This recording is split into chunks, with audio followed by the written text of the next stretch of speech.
Waliaula KTN News. Right, so let's go into that interview.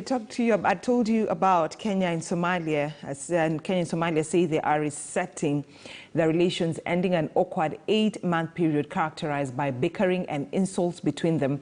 And when Prime Minister Mohamed Hussein Robo touched down at Moi International Airport in Mombasa on Tuesday, the spirit of reconciliation was in the air.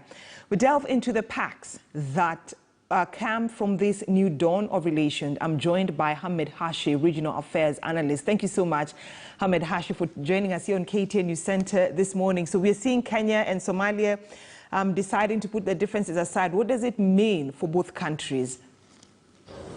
I think this is a win-win situation, and I think the button has been reset. We would like to congratulate both the President of the Republic of Kenya and the Prime Minister of the Somali Republic for the maturity that they have shown in this process. I think it's President Kenyatta who invited the Prime Minister of Somalia, and the Prime Minister gladly agreed.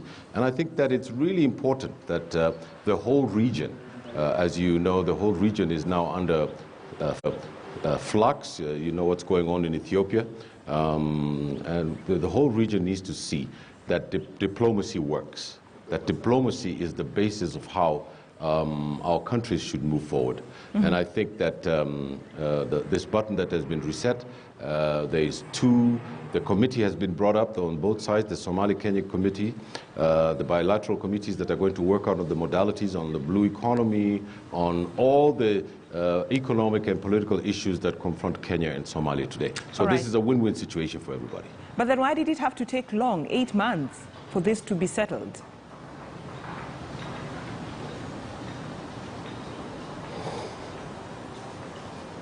Hashi? Hello? I'm asking why did it have... I lost the signal.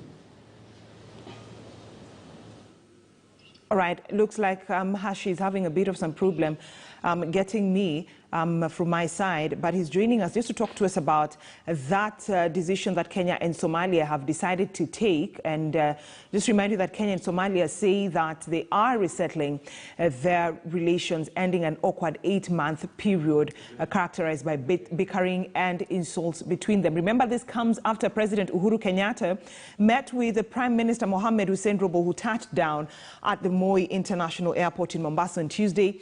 That is when the spirit of reconciliation began. And Hashi was telling us this is good for both countries that have been at loggerheads in different situations. First, Somalia was accusing Kenya of interfering with its internal affairs, especially when it came to elections. But then let me continue picking the mind of Hashi. Hashi, I believe right now you can get me clearly. So we were seeing after 8 months, Kenya and Somalia decided to put their differences aside. So it begs the question, why did it have to take long for the two countries to say, you know, let's put our differences aside? It's come from Mogadishu and President Farmajo, who has been playing a very strong nationalist card to show up support inside the country. However, this nationalist card may play internally well for him, but it does not play internally well for the diplomatic relations between the two countries. And, you know, I've said many times that Somalia and Kenya are joined at the heart, not only at the hip. And there is no question about settling our diplomatic issues. And I'd like to congratulate President Kenyatta and the Prime Minister of the Somali Republic for resetting the relationship and bringing back the basic diplomatic tools that we need to move forward from here. You know, the President of Somalia is going to face an election in 2 months, I believe. So the Prime Minister holds executive power through the Constitution. And it's a good thing that we're dealing with him. In the last interview, I talked about Kenya dealing with the Prime Minister as its first diplomatic relationship, given the incorrigible diplomatic situation between the two states. And I think now we've put our right foot forward. And I think President Kenyatta should be congratulated for inviting the Prime Minister. And now we're waiting for the bilateral committees to sit down and work on a whole set of modalities as we wait for a new president in Somalia who is not bellicose towards Kenya. So now what happens to the accusations that Somalia accused Kenya of in terms of even meddling with its internal affairs when it came to elections. So far, we know that Somalia has decided to postpone its election. So how will the Kenyan leadership, through the Ministry of Foreign Affairs, try to undo the damage that Somalia had already done through in different accusations that they leveled against our country? Yes, the most fundamental thing about this is for us Kenyans to make sure that we carry along the Somali Republic together with us. We're in the 21st century. We're not in the 16th century where it's a zero-sum game, where diplomacy is about destroying your opponent. Diplomacy is about cooperation. It's about winning, both sides winning. We want the Somali Republic to trade with us. We want their government to work. We want the military and the terrorism issue to be settled. President Kenyatta has got more Somali voters in Kenya than President Farmajo has in Somalia. Mm-hmm. So, the thing is, we don't have a choice but to engage the Somalis to make sure that our issues are dealt with. I'll give you a specific example of trade. The farmers in Mount Kenya, especially on the Meru side, sent their product to Somalia, and he unilaterally stopped it. Mm-hmm. President Farmajo unilaterally cut diplomatic relations with us. He has been unilaterally doing everything in this way. And Kenya has bent over backwards. But we have a responsibility also to make sure that the crisis does not extend, because the Somalis are not in the position that Kenya is. So we need this reset button by the Prime Minister is going to change the architectonics mm-hmm. of the diplomatic relations between Kenya and Somalia. And we support it. We want it to move forward. Mm-hmm. In fact, I was about to ask you about that, because, this is not the first time that we're seeing Kenya trying to mend its relationship with Somalia. Then months later, we're seeing things turning out differently. Just early this year, we saw the same thing. A leader meeting the president at State House. Then in a few minutes, the following day, we are cancelling our flights to Somalia, to and from Somalia. So are we likely to see that meeting between the president and the Somali leadership finally bringing this to an end? Yes, the very nature of diplomacy suggests that. Because there are fundamental interests between the two countries. So personality clashes between the two leaders, at the end of the day, will be put aside, and the interests of the two countries are going to be served. Mm-hmm. Because the very nature of the trade and the region and the structural relationship we have in the region suggests that those economic, diplomatic, and military issues are going to take the day over personal issues. But I think that it would serve us, Kenya, better in 2 months when a new president is sworn in. Mm-hmm. And if Mr. Farmajo comes in, the reset button is already there. President Farmajo is is obligated to continue this relationship under the memorandum of understanding that his prime minister has signed. Mm-hmm. So let's talk about the economic benefits of this relationship that has been, mended. Because you remember some time back, if I'm not wrong, the Agriculture Cabinet Secretary, that is Munya, moved now after Somalia and Kenya were having a bit of some tussle, not agreeing on so many things. They decided to stop the sale of miraa in Somalia, and then Munya came in and said, you know what, let's sell our miraa to Somaliland. And this caused a lot of uproar because, Somaliland has for the last 30 years declared and recognized independence from Somalia, even though it runs its own military currency and the central bank and government. So what are we likely to see in terms of Somaliland and Somalia and the sale of miraa into these two countries? There is only one Somali Republic. The government of Kenya recognizes the Federal Republic of Somalia, and it is the authority in the Somali Republic. Of course, there are regions in Somalia that have got autonomy because the central government is not very strong. And it is the responsibility of the Kenya government and the African Union and IGAD to make sure that there's a strong Somali state that deals with its security, that deals with its economy, that deals with its diplomacy. We don't want to deal with different partners, and we don't want to play the Somalis against each other. They are our brothers. There are 2 million Somalis in this country. Their largest investor in Kenya today are citizens from Somalia. The ones who are here, the ones who are abroad, and the ones who are in the Somali Republic. The economy of Nairobi is being run by people from the Somali Republic. The amount of jobs that are being produced in this country by Somali citizens is second to none. The idea that we have two separate destinies as two countries is not true. We are joined at the heart, as I've said, we're joined at the hip. We want stability, we want peace, and we want a functioning Somali government. And we want the factionalism that has been writ large in Somalia to end. And our trade will increase to between 10 to 15 billion dollars a year, from maybe 1 or 2 billion now. So I think Miraa is just one small part of it. And we don't want Miraa to be the major economy or the relationship between us and Somalia. We know that Somalis have oil. We know that they have minerals. They have fish. There's so many areas that we can deal with in the blue economy, in a decent economy.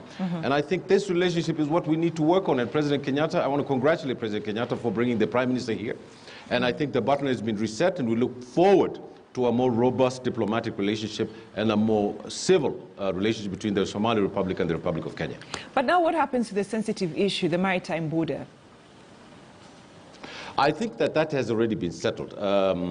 My view is for it to be brought out, and the Kenya government believes this, from the court, and to be settled between Kenya and Somalia, because it's an issue of cartography, as I've said before.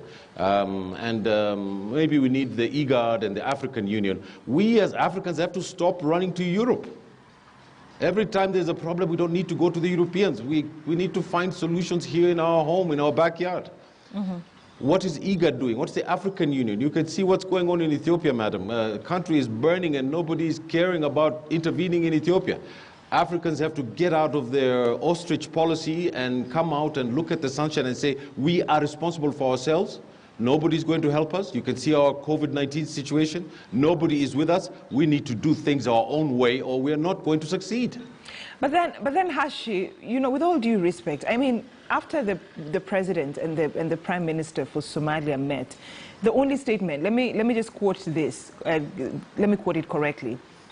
A statement was issued moments after State House actually issued a statement, and this is what they said, that when it comes to that maritime dispute, an amicable, so the two sides agreed to an amicable solution to the maritime dispute, and saying that the line was deleted, and you know, Somali delegation protested that issue of the line being deleted. But when State House just says an amicable solution, they're not telling citizens of both countries what this amicable solution is all about. I'll tell you what the amicable solution is. The people of the people of Kenya and Somalia are in an amicable relationship. It is a politician or two who have politicized an issue that is a dispute and blew it out of proportions. And you know, the Somali people don't have a government. They have an administration that hardly controls Mogadishu. So they are very sensitive to issue of territorial disputes. You know that Kenya had a territorial dispute with NFD with Somalia in the 1960s. They fought a war with Ethiopia over a dispute of the boundary with Ethiopia. So there is a national ethos in the Somali Republic about the boundaries. So we have to be also on our side in Kenya, be very sensitive to that. So we have to make sure that the next leader who comes in, and we have to wait for the elections in October, for there to be a much more robust diplomatic relationship. Then we can sit down and say, can we get this thing out of the court and see where we can make progress as far as what's going on in the cartographic lines and the maritime dispute. But then, Hashi, that out-of-court settlement is what President Mohamed Farmajo refused, because it was Kenya's bid for an out-of-court settlement. I agree, and President Farmajo is facing an election, and there's never been a president in Somalia who has been elected twice. There's always an anti-incumbency law in Somalia. So I expect that there'll be a new leader come October. And even if there's no leader and Mr. Farmajo returns, I don't think this hard line that he's been using to shore up support for election will be there. I think he will soften up, and I think we'll find a solution right after the elections. And talking about the election, you know, Somalia's election, we really don't know when those elections are going to be done, because it was suspended. And, you know, citizens are not told when the elections are going to be in October, and It's a sine qua non in Latin. If that election does not happen, there is going to be a fundamental crisis in Mogadishu. Mr. Farmajo knows that, the stakeholders know that. There will be an election. The Prime Minister is the one who's in charge of these elections. He has brought the delegates together. There is some problems about what the delegates are and how they're going to be convened, but the elections are coming and it is a fundamental issue in the region. We're not going to accept any more extensions because it'll be illegitimate then. All right. The reason I was bringing about that, that issue of the elections in Somalia, it's because, first Kenya was being accused by Somalia before we mended our relationship with the Somalia, of interfering with the internal democracy of that country.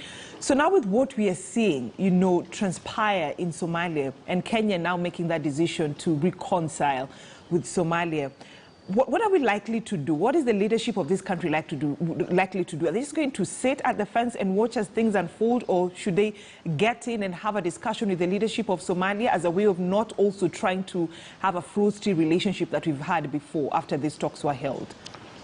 That's precisely what is happening. That's why President Kenyatta sent his foreign minister to Mogadishu.